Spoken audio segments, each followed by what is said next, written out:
যারা কুরবানি করে তাদের জন্য সর্বোত্তম পন্থা হলো আইয়াকুলা মিন উদহিয়াতিহি, তারা সেই কুরবানির পশুর মাংস থেকে খাবে, ওয়ায়াদ্দাখিরু এবং কুরবানির পশুর মাংস জমাও করবে, ওয়ায়ুতইমু অন্য মানুষদেরকে দাওয়াত দিয়ে খাওয়াবে, এই এমনটা তারা করবে। আবার অধিকাংশ উলামা একরামগণ তারা বলেছেন যে কুরবানি কেউ যদি করো তাহলে তোমরা তিনটি ভাগ করে ফেলো।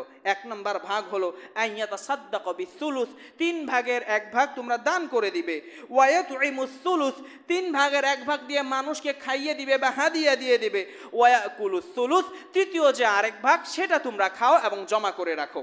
তো সর্বশেষ যেটা আছে, তৃতীয় নম্বর যে পদ্ধতিটা, অর্থাৎ 3 ভাগের 1 ভাগ দান করে দেওয়া, 3 ভাগের 1 ভাগ মানুষকে খাওয়ানো, 3 ভাগের 1 ভাগ নিজে খাওয়া, এটাই সর্বোত্তম।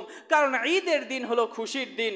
শুধু আপনার ঘরে মাংস থাকবে, গরিবদের ঘরে মাংস থাকবে না, আপনিই শুধু একা মাংস খাবেন, গরিবরা পাবে না, এমনটার চেয়ে আল্লাহর নবী একদিন প্রথম আদেশ করলেন কি, যখন দুর্ভিক্ষের বছর ছিল, টাকা কড়ি ঠিক মতো ছিল না, আল্লাহর নবী বললেন তোমাদের ঘরে যেন 3 দিনের বেশি মাংস না থাকে।